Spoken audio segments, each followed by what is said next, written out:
Congratulations to Steph Curry. He is now the all-time leader in 3 points made, passing Ray Allen in Tuesday night's game against the Knicks. Historical moment. We'll touch on that.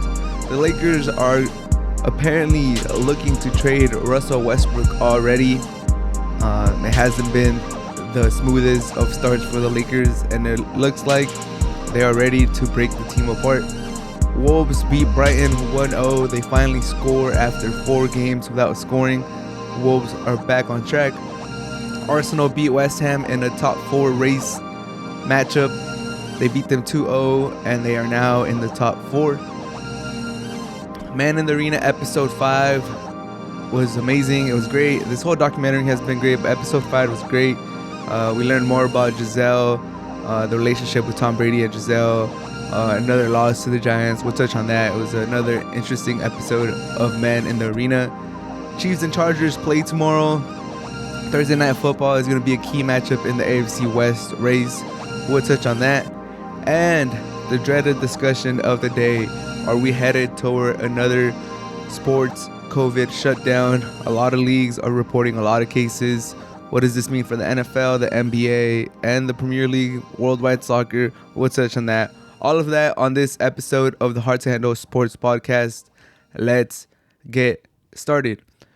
First and foremost, congratulations to Steph Curry. He is now the all-time leader in 3 points made. I just want to congratulate him. Historical night. I'm glad he did it against the Knicks in a historic place like Madison Square Garden. It could have happened against the Sixers 2 games ago. It could have happened against the Pacers. The game before, fortunately, it didn't happen. I think it was fitting that it happened, and in such a historical site like Madison Square Garden, everyone was there. It was nice to see Ray Allen there, Reggie Miller there. It was just great. It was an important historic moment for the NBA, for Steph Curry, and just want to congratulate him.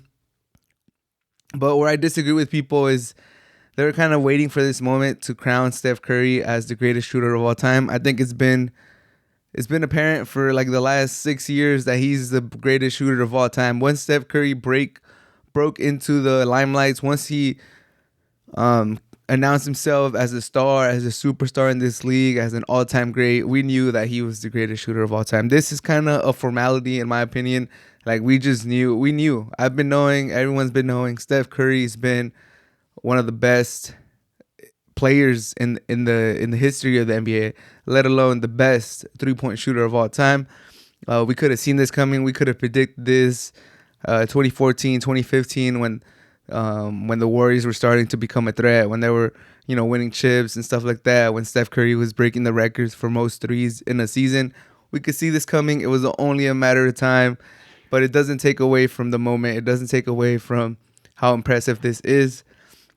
Now Steph Curry at 2,977. He's probably going to end up somewhere near 5,000 or around 5,000.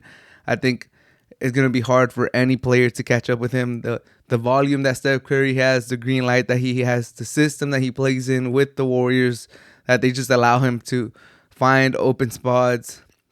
The way they move him around all over the court, you could run him off the line, but with all the ball movement that they do, with all the backside picks and screens that they do, it's almost impossible to not get an open shot to Steph Curry. Plus the unlimited range that he has. He's basically, if he wants to shoot a 3, he's going to shoot it. So it's going to be hard for anyone to ever break this record. This is looking like one of those unbreakable records. Not at the number that he's in right now, 2,977, but barring injury, hope, knock on wood, nothing happens to Steph Curry if he keeps playing for another 3, 4, 5 years. Because he is such an elite shooter, he doesn't rely on like straight out athleticism to stay in the NBA. I could see Steph Curry having another 3 or 4 good years in the NBA, so he's just gonna keep piling on those 3-pointers. So this looks like Steph Curry's gonna put this out of reach. He's gonna by the time he's done, it's gonna be almost impossible for anyone to catch up. Even Trae Young, Luka, any of these guys that are shooting a lot of threes, Steph Curry is just unreal. Like, if you look at the season, most threes in a season, it's all Steph Curry and Klay Thompson and Ray Allen. And that's crazy because Steph Curry just rewrote the history books. Just he made the NBA fun. He changed the game. That's what I gotta give Steph credit for. He changed the game. He made the little guy. He made the not athletic guy a real contributor in the NBA. He changed the game. You gotta defend players as soon as they pass half court. You gotta start defending players nowadays. The three point shot has never been more valuable. If you don't have the 3-point shot, like you're a liability, and there's only so many of you guys that could be in the roster. If you can't shoot the three, you gotta look around and be like, okay, they're only gonna have like 2 or 3 of us in this roster. I better be the best one, or I better start doing something else, or just learn how to shoot. And I think Steph Curry is the one that changed the game. Is the one that revolutionized the NBA. Like now we're seeing JaVale McGee hitting threes. We're seeing Vucevic hit threes. We're seeing a lot of people that picked up the three. Like you saw Marc Gasol pick it up at the end of his career. It's just ridiculous. You just see so many centers picking up the trait, because it's like, bro, if you can't shoot the three, it's bad. It's bad for you. You gotta make it work. I'm just thinking like Jahlil Okafor. He came into the league right as Steph Curry was, taking over the league by storm, winning MVPs. Jahlil Okafor has some of the prettiest footworks. He was supposed to be one of the best big men in the low post with all that beautiful footwork. But, obviously he had other downfalls. That wasn't the only reason why he didn't succeed. But the NBA changed right as he got to the league, and he was looking around like, oh, I could just bully ball. Give me some possessions in the post. Let me get to work. Let me get some twos. Let me tough it out. The NBA changed right as he got into the league because of Steph Curry, and he couldn't adapt. He never developed that three. His game looked ancient compared to this modern NBA, and he never really had a spectacular important role in the NBA. And that change, that movement that happened during those years, it's all because of Steph Curry. Steph Curry revolutionized the game. You really noticed the importance of a 3-point shot when Steph Curry was making those threes. The way he could just sway a game. You're up 2, Steph Curry hits 4 in a row. You're down 10 in a blink of an eye. Stuff like that, just like it was crazy. He's still doing it to this day. The Warriors are probably the favorites to win the NBA title this year, with Clay coming back soon, with Wiseman coming back. But just want to congratulate Steph Curry on an accomplishment. I think we could have all seen this. It's nothing that I don't think anyone is surprised that this happened this year. If you could have looked at the numbers before the season, and you're like, okay, Steph Curry's gonna crush this by like game 30, and sure enough, he did it. So congratulations to Steph. We've seen this coming. You are a monster. The fact that a record that we thought was never gonna get broken by Reggie Miller, that got broken by Ray Allen, and then you're like, all right, Ray Allen broke the record, extended it in the latter stages of his career when he was getting, a few like 50 per season or whatever. I don't know the exact numbers, but you're like, okay, he's getting there. Give it a couple more years. The fact that Steph Curry is still in his prime and is just blowing past this, and we're thinking that he's gonna end up in around the 5,000 made threes, is ridiculous, and it just goes to show you the greatness of Steph Curry. The Lakers are trying to trade Russell Westbrook already. Reports have came out today that the Lakers and the top personnel in the Lakers are fielding calls. They're calling the NBA. They're looking around. They're trying to see what they can get for Westbrook. And honestly, all I gotta say is I just feel bad for Westbrook. I feel bad for Westbrook because he's an all-time great point guard. He's one of the best one-man machines ever. I compare him to LeBron in that sense that you could put any type of player, any coach around him, and he's gonna drag you.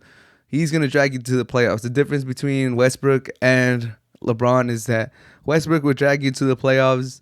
LeBron would drag you probably to the finals or a conference final.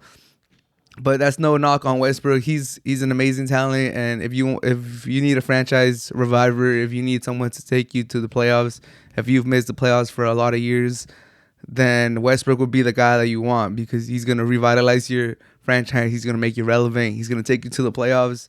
But once you're there, he might not be the guy as much as a Russell Westbrook fan that I am, because I'm a big one. I used to have a screensaver on my phone that said Bestbrook. They changed the W for a B on Westbrook and it said Bestbrook. And I used to watch his little compilations on YouTube, and I just like the fiery attitude that he has. I like when he does the rockin' a baby. I like how this dude plays. I like his old school mentality. I like how he doesn't really have too many friends. Like, he's cool with Harden and he's cool with KD now, and he's cool with LeBron and he's cool with some other people. But when they're playing, when they're competing, it's you're the enemy, and I'm gonna do whatever it takes to get this dub against you. And unfortunately, sometimes he doesn't really think. He's not the most IQ. He doesn't have the highest IQ. He's not the savviest player, but he's still amazing. He's still one of my all-time favorite players, in my opinion. But we can all agree that this big three the Lakers formed this year has been nothing short of underperforming, underwhelming. The Lakers have struggled. It's been tough to watch at times, or most of the times. The offense sometimes could be excruciating to watch, where you're just watching and you're like, man, what are we doing? Like, I'm watching because I'm a fan, but this is some terrible basketball. And the Lakers have been fortunate that they've had a relatively very easy schedule to start the season, or it could be worse. If the Lakers would have had a tougher schedule to start the season, this thing could have been just awful. And you could say maybe the Lakers play down to the competition. If they play better teams, they might rise up, and you will see the best Lakers, because they do have some quality wins. They did beat the Celtics, but we can all say that Westbrook, AD, and LeBron has not been a smooth ride. By no means. It has not been smooth. It has not increased the confidence of Laker fans, probably any of the upper management, the coach. I don't think anyone feels better at this point in the season than they did before the season. And usually, you want to see some progress. You want to start dreaming about NBA finals as the season goes along. And so far, I think it wouldn't be harsh to say that if you're a Laker fan, if you support the Lakers, if you have anything invested in the Lakers, you're starting to lose a little bit of that confidence or hope that you had, if you ever had it, going into the season. It's winding down. It's little by little. Every ugly game, every ugly turnover, every ugly possession that the Lakers have, every loss to OKC or the Pistons, or just tough loss to the Grizzlies, or any tough game that they've had, it just chips away at your confidence, and you're like, yeah, it might not be the year. This might not be it. And then you see the Warriors, you see the Suns, you see the other teams in the West, and you're like, damn, we gotta get it together. So I get why the Lakers are trying to move Westbrook. I don't see them trading LeBron, obviously. AD, who has not been AD, who he should be getting criticized. He is, but he should be getting more criticism. He has not been, what Laker management would have hoped. And Westbrook, he's had his up and downs. He's been playing better as of late, but he has had his up and downs.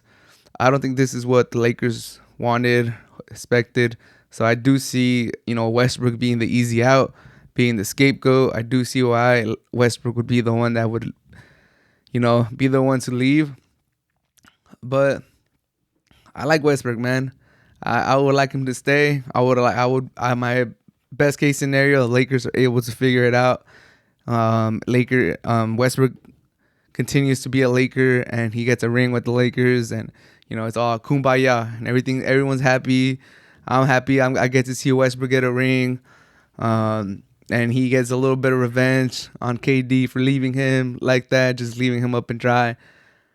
But it's starting to look like, he's not gonna make it past the trade deadline. It's starting to look like this Laker team needs to do something to better themselves, whether it be, firing Vogel, which a lot of people are against, a lot of people in the media are against. I've seen the talk shows, the morning shows. Vogel has a lot of supporters in there. Myself, I know he's a defensive coach. The defense hasn't been that great. The offense hasn't been that great. So I like Vogel. I appreciate what he's done. But if he's a defensive coach and the defense isn't good, then we know what is he doing? Like, what I know, there's a lot of things to be a coach. You got to be a people person. You got to management. You got to do a lot of stuff. But his rotations were horrible. He played Jordan way too long. You can't have Jordan starting as your center in 2021. Anyone could have seen that, and there's stats to prove it. That as soon as the Lakers benched DeAndre Jordan, their offense got way better, and it doesn't take a genius to see that. So Vogel might be gone. That could be one of the moves you do. The other move is you just break this big three. You try to get something for Westbrook, and you move on. And hopefully, whoever you bring in gels better than Westbrook. The other move would be trade AD, but that's like the nuclear option that would break the internet. Another option is you just finally get through AD. You tell him to start playing like a big man and not like a point guard, and be a little tougher and shoot better from three, because he's abysmal from three this season. But we'll see what happens. I'm sure you could hear it in my voice. Talking about the Lakers gets me a little irked up, a little frustrated. I'm sure if Laker fans that are watching them will feel the same way. Just looking at the Lakers, talking about the Lakers, seeing LeBron approach age 37, seeing AD not ready to take the mantle, seeing Westbrook doing some dumb shit sometimes. It's been a tough season. We'll see how it finishes. We'll see if the Lakers trade Westbrook. For my money, I think he will get moved. This Lakers need to do something. They're not just gonna sit put and let it happen. It's either Westbrook gets traded, Vogel gets fired, or both. So pick your poison. What do you guys want? For my money, Westbrook gets traded, new players get brought on, and it improves a little bit. Vogel keeps his job. But let me know what you guys think. Wolves finally score a goal after 4 games, 0-0, 0-0. Losing 1-0. After 4 games of the Wolves not scoring a single goal, they have now scored a goal, and they win 1-0 at Brighton. First goal since November 20th against West Ham. Almost a full calendar month without scoring a goal. The Wolves are back on the victory column. There's hope for Europa for next season. And Brighton has now gone 11 straight games without winning, so they're doing worse than us for sure. But overall, Wolves look like the better team the whole game. Away game, a game that the Wolves had to have known that they had to have. Not get victories against Burnley, against Norwich, and then losing to Liverpool, losing against Man City. All right, that's not the end of the world. But not scoring against Norwich, not scoring against Burnley, and you have Chelsea coming up on Sunday. You just had to know that if you were trying to get a result in any of these fixtures, it had to be against Brighton, and thankfully for the Wolves, it did. Some upsetting stuff happened before the game. Ryan Out-Nori hurt before the game. At the beginning of the game, Hwan Hee-chan pulls his hamstring, is out. Hopefully not for too long. The squad is already very thin. Raul Jimenez should be coming back from suspension next game against Chelsea. But to now have Hwang, we'll see what happens with him, how long he's out for with the hamstring. Out-Nuri, we'll see how long he's out. The squad is thin and is getting thinner. So, it might be rough times for Wolves. We'll see what they do in the transfer market. But takeaways from this game, Neves is still the best player for Wolves. It's clear as day. He's a masterclass in the center midfield. That perfectly weighted pass chipped over the defender into Roman Sai's pathway. And Roman Sai's, as a center back, it was an impressive finishes. Opens his hips, guides it into the corner, scores a goal. First goal in over 360 minutes of playing time. unbelievable. 1-0 Wolves into halftime. And then the Wolves came out in the second half firing. They had chances. Trincao had a shot on the bottom right that the goalie had a good save.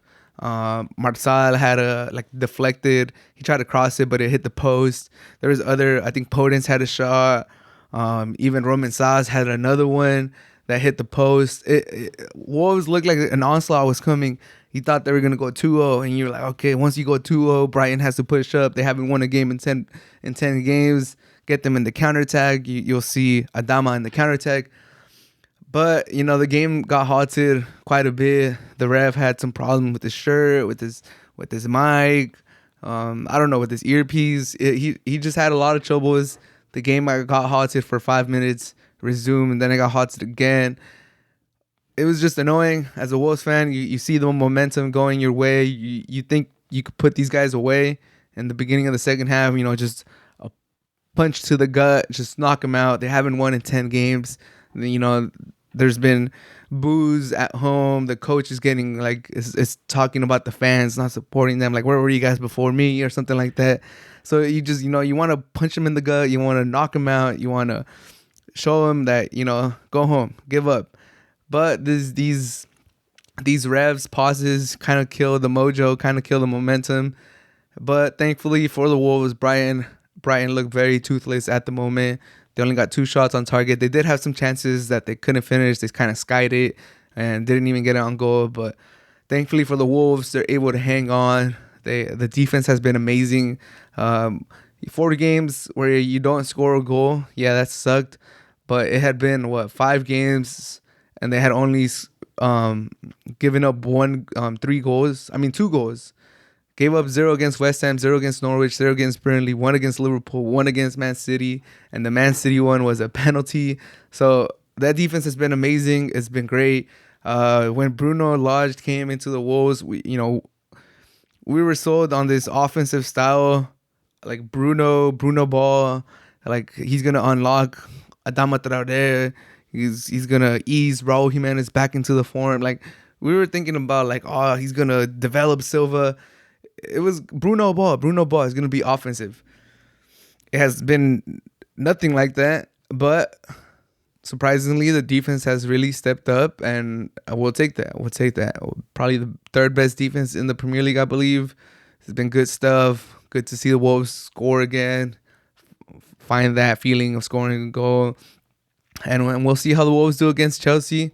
It's going to be a tough match. Chelsea, who's very, very sound at the back too. They play a back 5, who are in 3rd place, in that title race. Wolves are now 8th. So, there's some Europa League hopes it could happen. But for the Wolves, I think it's a great result. Keeps them, in the upper half of the table. And if I was being honest, I think probably 0-0 or 1-0 either way against Chelsea. 2 elite defenses, 2 very sound teams. Wolves finally found their scoring boots. I'm happy for the Wolves. Great result as a Wolves fan. Glad to see that. I hope Hwan Hee-chan is not out for too long. They should have taken him out earlier as soon as they noticed it was a hamstring thing. We'll see what's up with Out-Nuri and Roman Sainz. What a exquisite finish, my guy. Superb finish. And Neves, just masterclass. I hope Neves never leaves. I hope Neves is a Wolves forever. What a exquisite touch. Is going to be in the highlights of the season. That pass, boom, beautiful by Neves. Wolves beat Brighton 1-0. Arsenal are back in the top 4. They beat West Ham 2-0. They are now back in the top 4 in the Champions League position after 0 wins in their first 3 matches. Arsenal and Arteta are in Champions League position. Congratulations to them. They play West Ham at West Ham.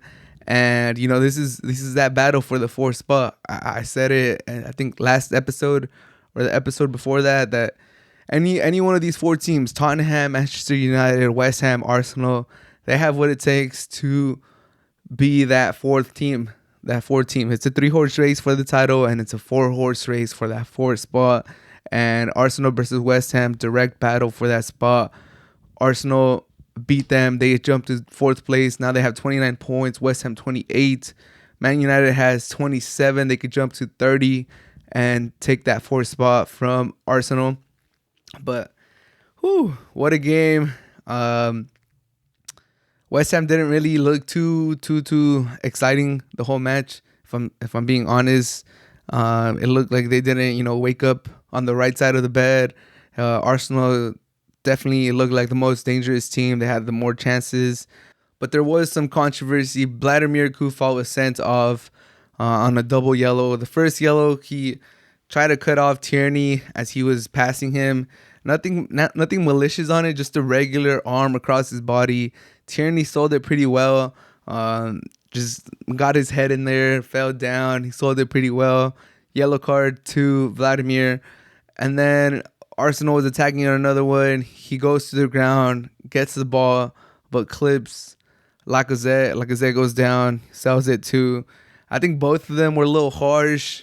I could see a yellow for maybe either or. Like if you give the yellow for the first one, it's like, all right, it's a little harsh, but all right, like it's just a yellow. And the other one, if he wouldn't have been on a yellow, you're like, okay, like it's a little harsh. You gave the penalty. That's already harsh enough.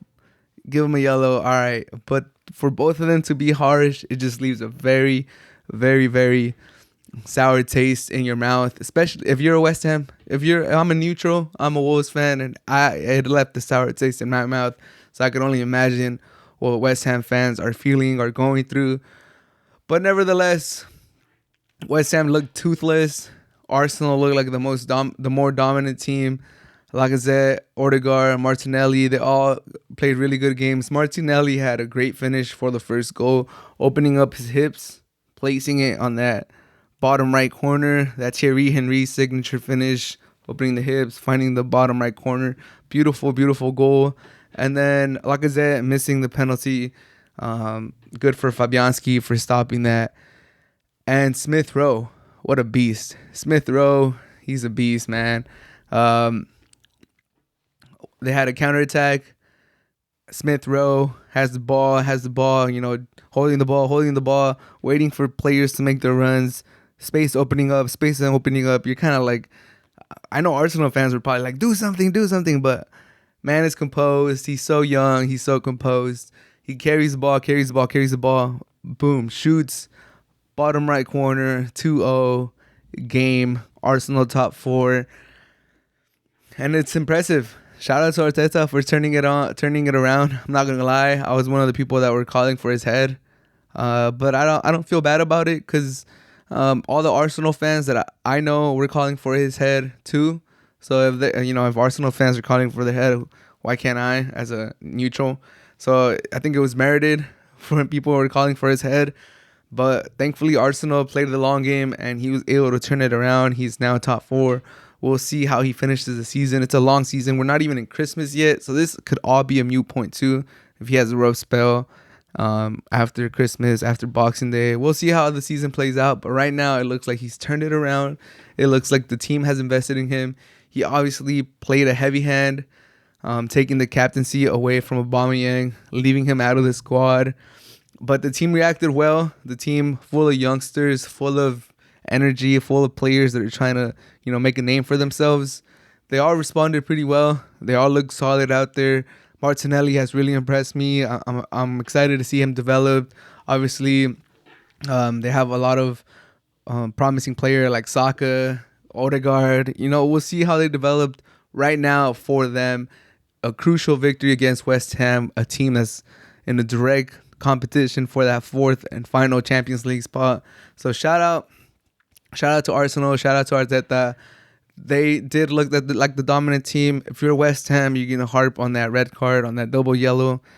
Very, very unfortunate, but overall I think Arsenal would have managed the result. They were up 1-0 already when he got sent off, so and West Ham did have some chances, but overall I think Arsenal are the deserved victors. And they're now in top 4. Do I believe Arsenal's going to finish in the top 4? I don't know. Like I said, I could see any of these teams finishing in the top 4. West Ham is just 1 point behind them. Man United, if they win, would jump them for that 4th spot.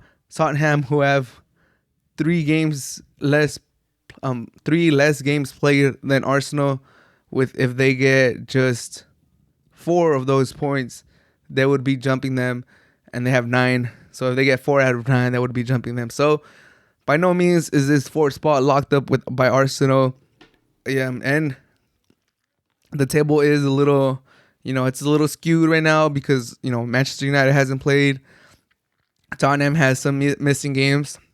So if, let's just hypothetically say Man United wins tomorrow and they go to 4th and Tottenham makes up their games and they pass Arsenal. Arsenal would have won this game and gone to 6th.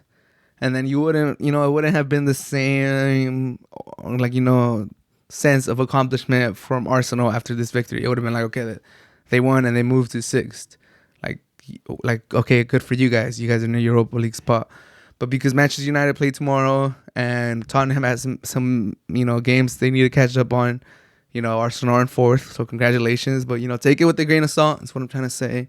We'll see how they finish. But overall, like I said, this is going to be a great season. It's been a great season. And there's 2 races happening right now. One for the championship. That's going to be, probably going to go down to the wire. And then another one for that 4th spot. And that's going to go down to the wire too. So I'm very excited. Congratulations to Arsenal on defeating West Ham 2-0. And the Champions League draw has been announced. There was a lot of drama. It had to be redone. And I remember waking up in the morning to get some water. And I checked my phone and I was like, oh, the Champions League draw, dope. Let me see what it is. And I was like, oh my God, we're getting Ronaldo versus Messi, United versus PSG. What a ridiculous draw. I just saw that. I tweeted about it. I got all hyped. I tweeted the group chat. It was super late. It was like 3:30 in the morning. But I was hyped, man. I was excited. Ronaldo versus Messi in the Champions League, probably for the last time ever. And then I woke up and, I think I saw something before I went to bed. Atletico was trying to get it redone. And it got redone. And now Manchester United play Atletico and PSG play Real Madrid. Those are the 2 marquee matchups of the round of 16.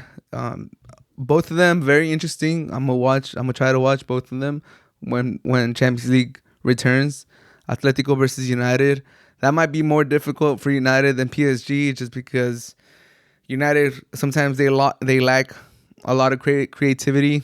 And Atletico Madrid, they like to put a lot of people behind the ball and, just make the game real slow and stagnant and win on the counterattack, win 1-0, get you.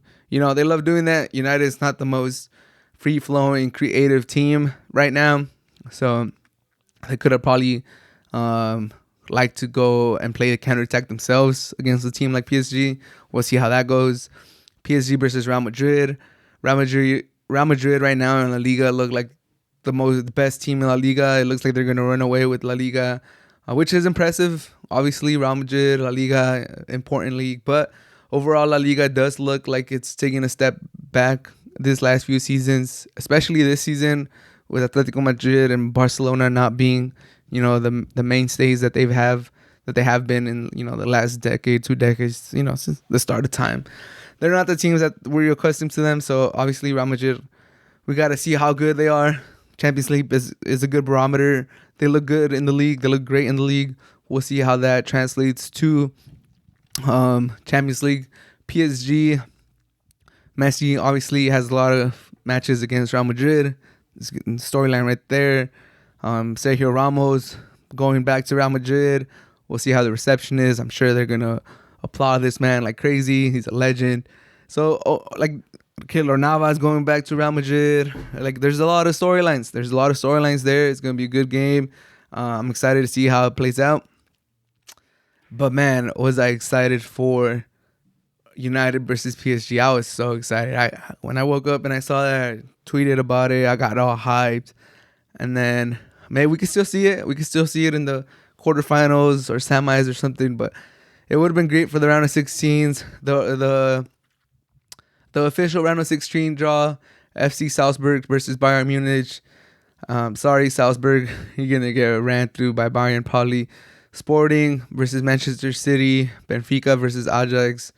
Ajax have been on fire. Chelsea versus Lille. Atletico Madrid versus Manchester United. Villarreal versus Juventus, Inter Milan versus Liverpool. That one, two big names, but Liverpool should win pretty convincingly, in my opinion. Juventus Villarreal, that should be a good one. And PSG versus Real Madrid. And for the one that got declared voided, the one that didn't count, Benfica versus Real Madrid, Villarreal versus City, Atletico versus Bayern. That's probably why Atletico wanted to get out of that one. Salzburg versus Liverpool, Milan versus Ajax, Sporting, Juventus, Chelsea, Lille, PSG, Manchester United. That was the original one that got voided. I think the problem that they had was United was not in the pool for when Atletico were up on the board. They should have been one of the teams that Atletico could have drawn, but they weren't there. So because of that, it just messed everything up. Once you don't have United in the Atletico Madrid pot, then obviously anything after that is like irrelevant or it gets messed up. So they had to redo it. I understand why they did it. It made sense. Like once you see the facts or you see what happened, there's no way they could have gone. There's no way they could have just proceeded. It would have looked really bad. It would have looked like, oh, Champions League just trying to make that cash cow. They're trying to make that money. PSG versus Manchester. So, good for them for rectifying. But if you're the Champions League, man, if you're FIFA, if you're UEFA, like, you can't be getting this wrong, man. What's going on? But overall, I'm excited for Champions League to come back. It's a good draw. PSG versus Real Madrid. Good one. Atletico versus United. That should be a good one. But let me know what you guys think. Were you guys excited for PSG United? Because I know I was dying to see that. Man in the Arena episode 5. Wow. I haven't talked about Man in the Arena since episode 1. My apologies. But episode 2 and 3 and 4, they were all good. Episode 4 ended with Tom Brady losing the Super Bowl to the Giants, not completing the perfect season. And we started episode 5 with episode 5, it was clear that it was going to be about Giselle and Tom Brady and the relationship, and Tom Brady growing up as a man, as a player. And it was great. It was another good episode. It was another great episode. Shout out to ESPN for this great documentary. Shout out to Tom Brady. But this one moved pretty fast. Like we went from 2007 to 2011. Like it was pretty quick. Like Brady loses the Super Bowl. Brady gets hurt in the next season. Has to do a lot of recovery. And then, comeback season. Then the new offense. Gronk, Aaron Hernandez. I was surprised they mentioned him, but they did. And then we get basically the season. The episode ended with the Super Bowl, the rematch, Giants versus Patriots, Super Bowl 2011. The Patriots were hot again. They were on fire. Overwhelming favorites again, and we all know that the Giants won again. And it was just crazy. Some of the things that really surprised me was Wes Welker. It just, maybe not surprised, but it just reiterated the fact that he never won a Super Bowl. I had to go on Wiki as I was watching the episode, and I was like, did he win one? And then I checked his stats, and I checked his achievements, and All Pro, Pro Bowl, reception leader, all these achievements, and I didn't see Super Bowl. But I was like, oh, do they put Super Bowl? That's team achievement. That's not a player achievement. Is that? So I kept scrolling. I looked at his stats, and then I looked at his Super Bowl stats, and then right there it said Super Bowls, and he went to 3 Super Bowls, and he lost all 3 of them. 2 with the Patriots, 1 with the Broncos. I was asking my roommate, I was like, really? He never won one? Like, we were just kind of like reacting to the episode as it was happening, or like, damn, he never won one. And he was like, wait, did he not win one? I thought he won with the Broncos. And then I was like, oh, he might have won with the Broncos. I remember he played with the Broncos, but was he there when they won with the Broncos? But he wasn't. I checked. He was there when they lost to the Seahawks, when they got demolished. And then after that, he either retired, he went somewhere else, or he went to the Rams, I believe. But he wasn't there when they beat the Panthers. So Wes Welker, probably the best slot receiver of all time. 120 plus catches, 115 plus catches, 1,500 yard seasons. just ridiculous seasons with the Patriots. If you had him in fantasy at that point and PPR, you were loving this man. He would get you like 10 catches for 90 yards, but 19 points, I'll take it. I'll take it.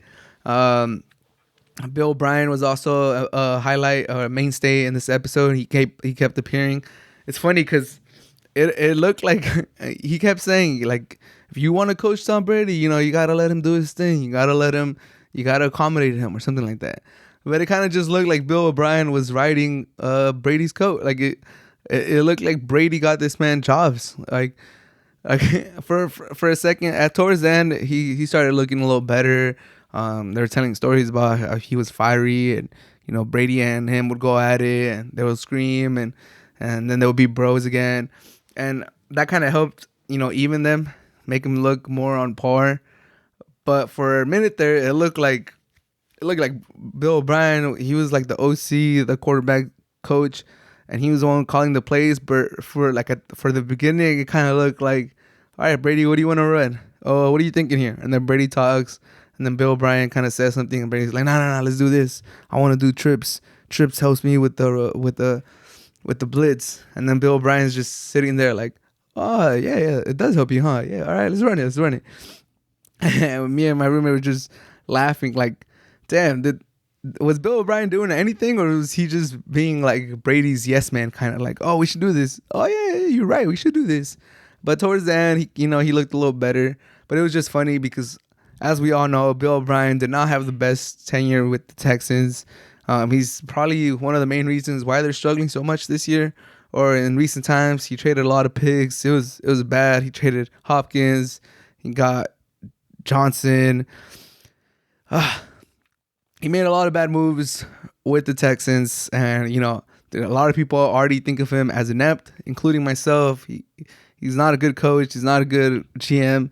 So to see this episode kind of highlight like him just kind of being there at the beginning, and Brady just like the one talking and the one calling the plays and the one calling the shots, it was funny. It was funny to me. I don't know how you guys took that. I don't know if anyone else had that reaction, but for me, it was like, what? Bill O'Brien ain't doing shit.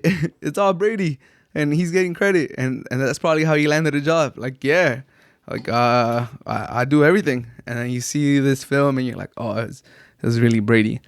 But it was nice seeing Giselle and Brady. It opened my eyes. Like, man, Brady's winning at life. He has the most successful supermodel of all time. He's made the most money.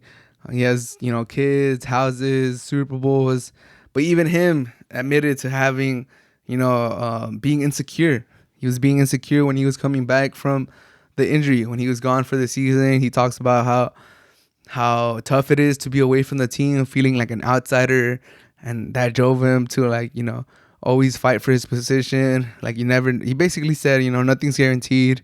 And him missing that season really, enlighten him to that.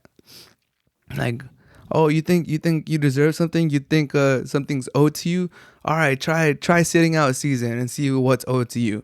And I'm like, oh damn, I think that season really sparked like another level of Brady. Like, him missing that season probably was took him to another level. Like, he just like how he bottomed out. It looked like he bottomed out during that year. Like, he was really in a tough place.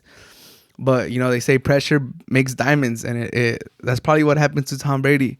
Like, he felt the pressure. He felt like how shitty that feeling is, not being part of a team. And obviously he wasn't part of the team because of an injury, so it's different. But in his head is like, damn, if I feel this shitty for not being part of a team because I got injured, imagine how shitty it would feel if I'm not part of the team because I lose it because my playing level goes down, or because another up and coming quarterback is better than me. Like, how shitty would that be? Because you can control that. You could control how good you play, how good you prepare. He couldn't control the injury. He couldn't control that player jumping into his knee, trying to sack him. He couldn't control that, and he feels this bad. But he can control how good he plays, how well he prepares, and all that stuff. So I'm pretty sure that's how he took it. So that was great. That was great to see with Brady. And man, I feel a little guilty. I feel a little guilty watching Man in the Arena because I think a lot of us, especially people my age, I'm 26 years old, going to 27. A lot of us were conditioned to not like Tom Brady. I mean, growing up a Charger fan, being in the AFC, hoping to see the Chargers make the Super Bowl. I was always understood that if you wanna go to the Super Bowl, if you want your team to go to the Super Bowl, you have to get through Brady and Manning. Those were the two guys. And it always felt like, all right, losing to Manning, it's honorable. It's fine. He has a weak defense. He's a great guy. Like, if you lose to the Colts, it's honorable. It's the sheriff. It's Manning. If you lose to Brady, who has all these, Spygate, Deflategate, all of these stuff, and Bill Belichick, who's like an asshole to the media, it's just like, it really just digs you deep. It just leaves you a scar. It just keeps you up at night. So it was always, we've been conditioned to feel that way. Obviously, that's a lot of teams. I'm sure if you're Jets, Dolphins, Jaguars, no, not Jaguars, Jets, Dolphins, Bills fan, you hate the man. Like, there's a lot of people that hate the man. The Spygate, the Deflategate, all that stuff doesn't help. So, I've never been the biggest Tom Brady fan. I've obviously, you can't refute his greatness and all the rings and all that stuff. But man, as of late, with that move to the Bucks and now like this documentary, and he makes TikToks, and I feel like he's more charismatic now that he's with the Bucks, and he's just way more like approachable. It looks like he's more approachable. He looks more human. He doesn't look like a robot, just part of the the dark side. I'm starting to come around with Tom Brady. Not just I've came around a long time ago, to appreciate his football greatness. But now I'm starting to come around as him, just like as a fan. And I feel a little guilty because growing up, like I said, I've been conditioned to not really like this man. But as of late, I can't lie. I've been appreciating his content, whether it's this documentary, his little TikToks, anything, his tweets. He's been a very, very charismatic guy. So I'll end it with that. Man of the Arena, episode 5. Another great episode. I'm excited for episode 6, episode 7. And yeah, great. If you haven't seen it, it's on ESPN Plus. You might be able to find it somewhere else. But so far, great documentary. The Chiefs and the Chargers play tomorrow on Thursday Night Football in the crucial AFC West division matchup. AFC West is on the line. I think the winner of this game wins the division. If you look at the Chiefs schedule, they have a little bit more tougher. They have the Steelers, Bengals, Broncos. All three teams fighting for their playoff wildcard lives. Chargers, they have the Texans, Broncos, and the Raiders. A little easier. Texans, they're the Texans. Broncos are going to be fighting for their lives. Raiders, at that point, week 18, I think they should be done. They should have no mathematical possibility to come into the playoffs. So if the Chiefs win, 2-game advantage against the Chargers, and they split the series, and they do have a tougher end of schedule, but with the 2-game lead, it's pretty much done. Like, I don't care if their schedule is a little bit harder, it's done. And if the Chargers win, they sweep the Chiefs, they tie them in record, and they have 3 games, and you would think that they could finish it out. Texans, Broncos, Raiders, like, if they want to be the team that they want to be, and they play up to the Chiefs and they beat them again, you would think they should be able to close this out. Or the Chiefs losing that game, like, will they be able to bounce back and win 3 in a row? So I think the winner of this game wins the division. First meeting, the Chargers won 30-24, but that Chiefs team was completely different than this Chiefs team. That defense was atrocious at that point, and they've been one of the best defenses this last month or 2 months. And but obviously, like, it's tough to make a prediction because both teams have injuries, and COVID is going crazy. We'll touch on COVID in a little bit, but COVID is going crazy. The Chiefs will be without Josh Gordon, Chris Jones, among others, who are now in the COVID protocol list. And the Chargers, they'll be with Rashard Slater, their left tackle, rookie left tackle, who's been amazing. He's in the COVID protocol list too. So, but all those COVID players are not expected to play. And we got two very important players in Slater, Chris Jones. Do they cancel out? Kinda. Chris Jones plays in the line, defensive line. Chargers play in the offensive line, Slater. But I don't think it's that simple. I think they both impact the game. But so if they don't have those two key players, obviously it's hard to do predictions. Chargers could also be without Derwin James, Eckler, and Asante Samuel, who are all game time decisions. So rather than come on here and try to predict who's going to win and tell you why, because, it's still up in the air. Obviously, if Derwin James, Eckler, or Asante Samuel don't play, that's a big knock for the Chargers, and I would say the Chiefs win. But, the Chiefs' defense has been the driving force, and Chris Jones is probably one of their best players, or is one of their best players. So I'm just thinking this game could go either way. But regardless, I'm here to hype you up. I'm here to tell you that this is a must-watch game. A lot of Thursday night games have a reputation for not being that good, but I'll tell you this game tomorrow is going to be a great game. And I've been hyping Herbert versus Mahomes for a while. I've been saying that they're going to go down in history as the best interdivisional quarterback competition and quarterback rivalry ever. I'm talking quarterbacks that played most of their career in the same division in their primes. I'm looking at Mahomes and Herbert. They're going to be in the AFC West for the next 10, 15 years. They're going to go at it twice a year. And those matches are probably going to determine who wins the division, who gets to have home playoff games, who has to go on the road. So this is the start. Last year, it was nice to see them play against each other. It was nice to see Herbert, win Rookie of the Year, break the record for most touchdown passes by a rookie, all that good stuff. Chiefs went to the Super Bowl. Chargers didn't make the playoffs. This year, it's different, especially this game. I think it's more important. It's different than earlier in the season when, you have a lot of games to make up. You have a lot of games to write the story of this season. Right now, towards the end of the season, this game is important. Whoever wins this game, like I said, most likely is going to win the division. Whoever wins this game is going to end up, hosting playoff games. Is going to go a long way into determining who wins the AFC. It's either the Chargers are arriving as real threats for the AFC West for years to come, or it's either the Chiefs, staking their claim and saying they're still the team to beat in the AFC West. And, they're on their way to getting that number one seed in the AFC. If not, Chargers take that AFC West spot in the playoffs. Chiefs fall down back into the wild card race, which would be crazy because they're on a crazy run. So all I'm saying is make sure you watch these games. It's going to be a great game. Chargers versus Chiefs, Thursday Night Football. Make sure to watch it. Mahomes versus Herbert. It's going to be amazing. I'm telling you, this is going to be the rivalry of the next decade. They're guaranteed two matchups every year. They both have cannon of arms. I'm excited. Thursday Night Football, Chargers versus Chiefs for the AFC West division. Make sure to watch. And if you have a chance to go to that game, make sure to go.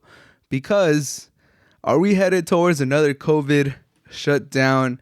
It looks like we're heading toward another COVID sports shutdown. On Monday and Tuesday, the NFL reported 65 cases, the worst two-day outbreak report since the pandemic started. Not the numbers you want to hear. The Browns themselves have 15-plus players on the COVID list, including Baker Mayfield. OBJ, Jalen Ramsey are on it for the Rams. There's a lot of star players in the NFL on the COVID list. There's a lot of star players in the NBA. Over 90 players in the NFL are in the COVID protocol list. In the NBA, the Bulls had to reschedule 2 games on Tuesday and 1 tomorrow on Thursday versus the Pistons and the Raptors because they have like 10 players on the COVID list. It was funny. I saw Vucevic tweet out before the game against the Pistons if they wanted to play 3v3s because both rosters were just decimated by COVID and they couldn't play. And, a little chuckle of Vucevic being a little funny. Should we just run a 3v3? And it's crazy. And, there's outbreaks in the Premier League too. The Premier League reported 42 cases of COVID in 1 week, another record for the most cases reported in the Premier League since the pandemic started. We had an outbreak in Tottenham too, and they had to reschedule a game. So it's like there's all the signs are there, man. You can't ignore the signs. I've said that before. The signs are there. You can't ignore the signs. And it's just, are we heading towards another shutdown of the leagues? Hopefully not, especially right now when we're heading towards the playoffs in the NFL. But you got to take into consideration public health. Public health is always, should be the number one priority. So if it starts getting even more out of control, you might have to shut it down. Like, you might start hearing about the local governments, the local communities saying like, oh, what are we doing here? How are we having people packing these stadiums, going to these games? How are we having players playing against each other, going out into the communities, spreading it? Like, it's good. It's bad PR for the league if they keep going. If this gets worse and they keep going, obviously right now, they can still wiggle their way through it. NFL and NBA are talking about new COVID protocols as we speak to, probably make it a little stricter. Hope that they could spread the spread. They could stop the spread of COVID. But Omicron has been detected in the NBA, so hopefully for our sake, it is not as lethal and scary as they're making Omicron to be. But all I'm saying is brace yourself. If you want to catch a game, go soon. Like, we might not have games in January or February. Like, there's no way to know how this is going, especially if you're in California. Very progressive. We're probably going to be one of the first ones to shut it down. Especially I live in SF, so I'm talking the Warriors. Like, once this hits the fan, they're probably gonna get rid of fans. The Raptors already knocked down their max capacity to 50. So if you're in Toronto and you're trying to see the Raptors, go soon before they knock it down to 0. But it's just scary times. Obviously, you could have kind of predicted this going into the winter, where it gets colder and I guess flu and COVID spread faster.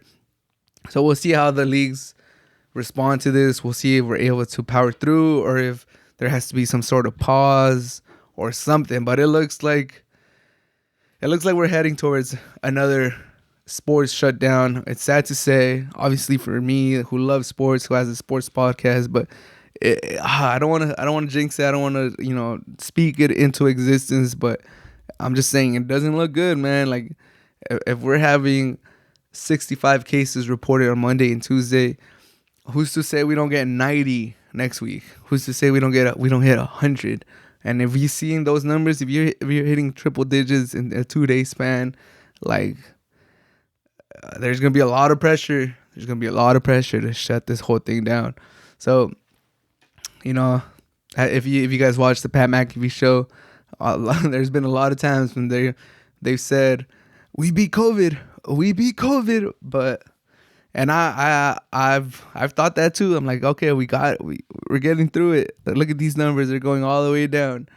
But man, COVID is resilient. I think if anything, these numbers should just raise our awareness and just not get too comfortable, not get complacent. Wash your hands, wear your mask, all that good stuff. If not for the evidence that we've seen for the last 2 years, I know all of us love sports, man. Let's try to slow this thing down so we can have our sports. I love sports, man. Hopefully it doesn't shut down. And, everyone that's listening, if you're not listening, take care of yourself. Try to stay away from people if you can. And if not, if you want to go see a game, I'm just saying this would be a good time to go. I mean, not if you're trying to catch it. If you're trying to be safe and not catch it, obviously stay home.